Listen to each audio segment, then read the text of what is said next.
बिस्मिल्लाहिर्रहमानिर्रहीम। नाज़रीन, मैं हूँ जावेद बलोच और आपसे आज हमने जिन मौज़ूआत पे गुफ्तगू करनी है उसमें जनरल बाजवा का इंटरव्यू हम डिस्कस करेंगे।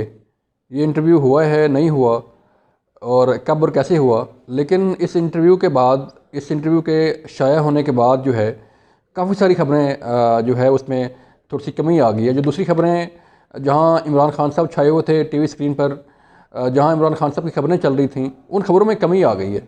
रात एक बड़ा जलसा हुआ इमरान खान साहब का मीनार पाकिस्तान लाहौर में, लेकिन हमें उनकी वो अपीयरेंस नज़र नहीं आई जितनी अपीयरेंस उनकी होनी चाहिए थी। इसकी क्या वजह है? क्या जनरल बाजवा के इंटरव्यू ने उन्हें जो है उनकी ख़बरों में कमी जो है वो ला दी है? और क्या कोई नया इंटरव्यू और भी आने वाला है, कोई और बड़ी खबर आने वाली है?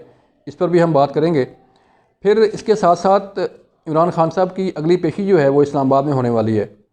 इमरान खान साहब जो है वो लाहौर हाई कोर्ट में बग़ैर रैली के उन्होंने पेश होना शुरू कर दिया है। बग़ैर कारकुनों के बुलेट प्रूफ शील्ड के साए में वो पेश हो रहे हैं। लेकिन क्या जब खान साहब लाहौर से इस्लामाबाद पहुंचेंगे तो एक बड़ा लाओ लश्कर साथ लेके आएंगे, या इन्हीं जो है अपनी बुलेट प्रूफ गाड़ी में, जो कि उन्हें अलाउ कर दिया जाता है कि वो ATC अहाता में जो है वो कोर्ट के अहाता में आ जाएं और अपनी मर्ज़ी से जो है वो पेश हो जाएं। लेकिन हमें ये लग रहा है, हमें ये खबरें आ रही हैं कि इस दफ़ा हालात जो है वो मुख्तलिफ होंगे। इस दफ़ा खान साहब को अकेले ही ATC या जुडिशल कम्प्लेक्स में या इस्लामाबाद हाई कोर्ट में पेश होना पड़ेगा। बड़ा सख्त जो है वो नोटिस लिया है अदलिया ने भी, और इंतज़ामिया ने भी, और हुकूमत ने तो खैर सख्त नोटिस लेना ही है। इस पर हम बात करेंगे। फिर जो खान साहब का जलसा था मीनार पाकिस्तान में, उन्होंने एक रोड मैप जो है वो कौम को दिया है। 7 नुकाती रोड मैप था, लेकिन उसमें कितनी चीज़ें नई थीं आप लोगों ने सुना होगा। और कितना जो है वो जो जिन चीज़ों पर उन्होंने बात की, मईशत को ठीक करने के लिए, मुल्की हालात को ठीक करने के लिए, महंगाई को ठीक करने के लिए, किस हद तक उन्होंने अपने दौर में उन पर अमल किया, और जो है वो ये सारी सूरत हाल ठीक से चल रही थी, इस पर भी बात हो गई।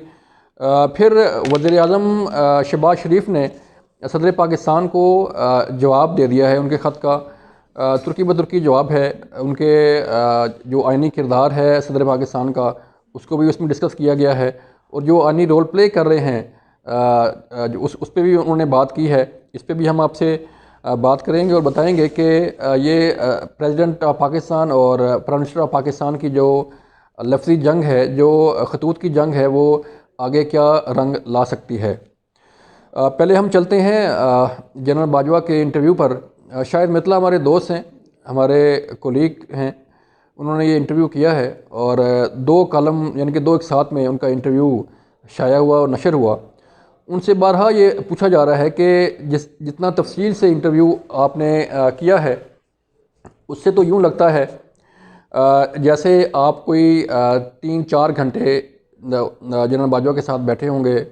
उन्होंने तफसीलन आपसे बात की होगी और उन्होंने 1 बाई 1 लाइन बाई लाइन जो है वो आपको बताया होगा कि 22 मई को क्या हुआ, मार्च में क्या हुआ, अप्रैल में क्या हुआ, मई में क्या हुआ, और फिर तहरीक में एतमाद आ गई, फिर IMF के साथ क्या हुआ।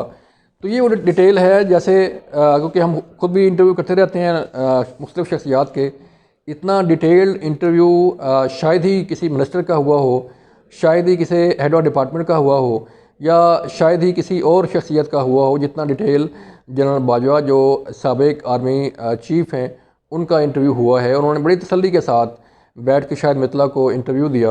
ये किस हद तक हकीकत है, इस पर सवाल उठ रहे हैं, और जनरल बाजवा ने भी ये कहा है कि वो लीगल एक्शन लेंगे मज़कूरा सहाफ़ी के ख़िलाफ़ कि उन्होंने ये इंटरव्यू कैसे लिया और कैसे शाया किया। गो शायद मित्तला जो है वो ये क्लेम करते हैं कि उनकी मुलाकात हुई, और जो कंटेंट उन्होंने शाया किया उसके मुतल्लिक़ जनरल बाजवा अच्छे तरीके से जानते थे कि ये मुलाकात, ये कंटेंट जो है ये शाया होने के लिए है। ये सिर्फ़ एक कटसी कॉल नहीं है, सिर्फ मुलाकात नहीं है, बल्कि ये एक इंटरव्यू है।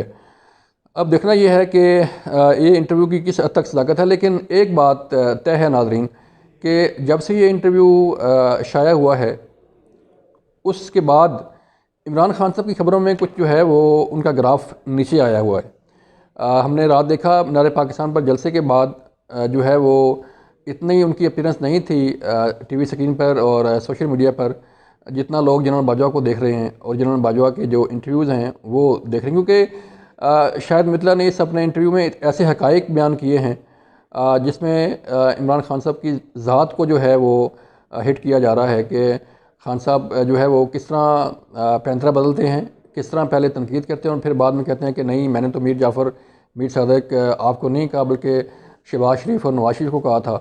तो इस तरह की कई ऐसी चीज़ें हैं जो इमरान खान साहब की शख्सियत को जो है वो एक्सपोज कर रही हैं और उजागर कर रही हैं, क्योंकि ये इंटरव्यू सारा इंटरव्यू जो है वो मुहित है इमरान खान साहब के इर्द गिर्द, और खान साहब की पर्सनैलिटी, खान साहब के तौर तरीक़ा, खान साहब की क्रेडिबिलिटी को इसमें डिस्कस किया गया है।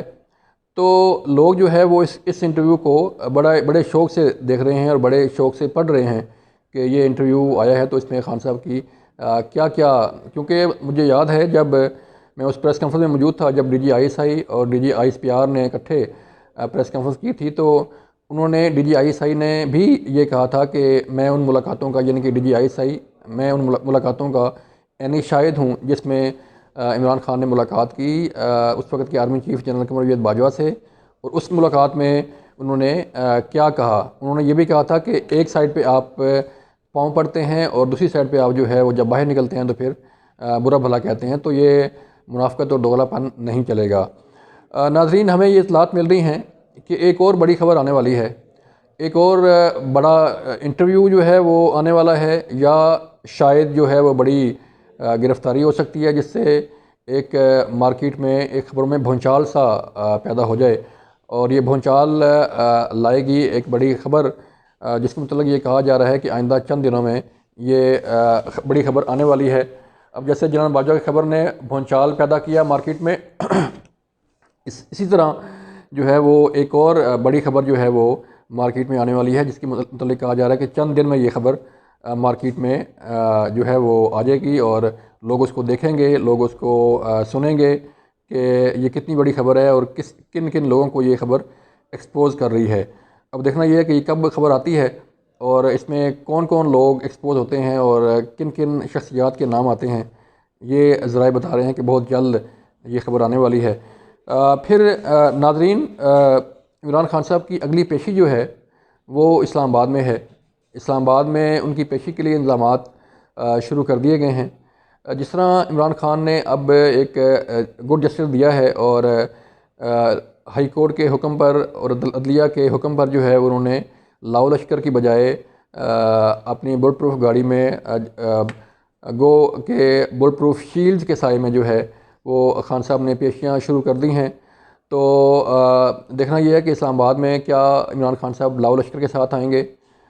देखना यह है कि इमरान खान साहब जो है वो जुडिशल कम्प्लेक्स आते हैं या इस्लामाबाद हाई कोर्ट पेश होते हैं तो उनका लाओ लश्कर साथ होगा, जैसे कि पहले जुडिशल कम्प्लेक्स में जो पुलिस पर पथराव हुआ, जो लाठीचार्ज हुआ, जो आंसू गैस के शेल फेंके गए, वो भी पूरी दुनिया ने देखे।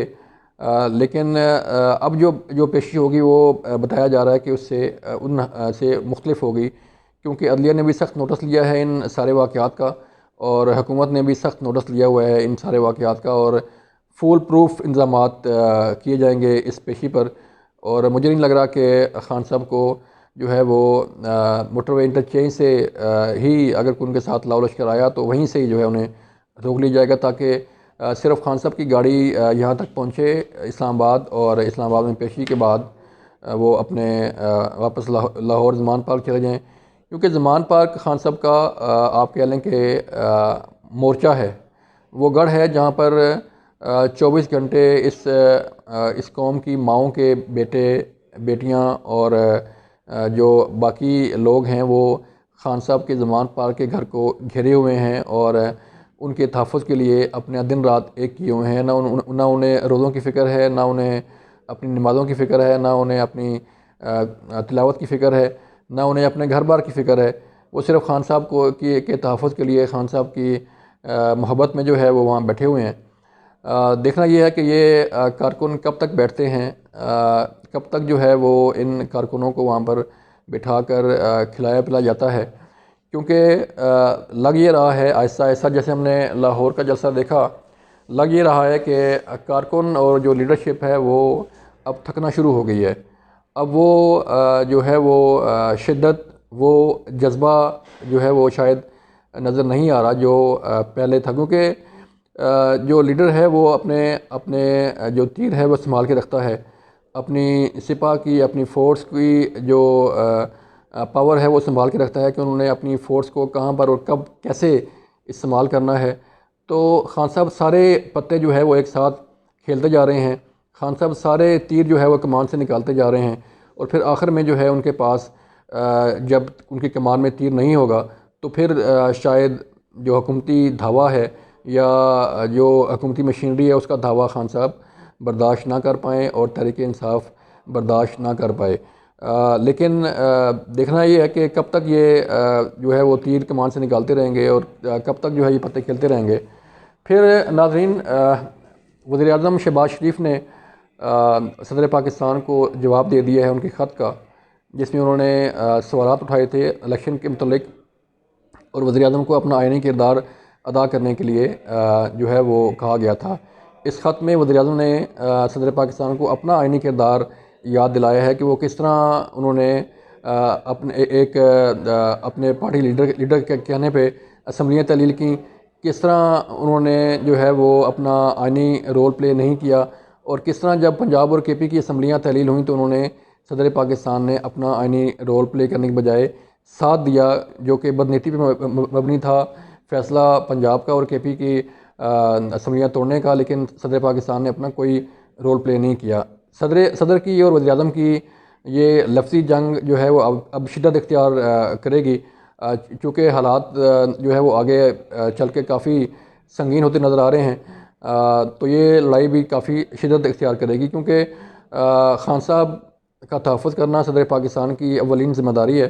खान साहब जो भी कहें, क्योंकि सदर पाकिस्तान ख़ुद ज़मान पार्क में चल के जाते हैं, उनका आनी ओहदा है, लेकिन वो अपने अपने लीडर को जो है वज़ीर आज़म मानते हैं, और बजाय इसके कि हुकूमती मशीनरी के साथ रहते हुए अपना आइनी रोल प्ले करें, सदर पाकिस्तान अपने लीडर की जो है वो लाइन टो कर रहे हैं।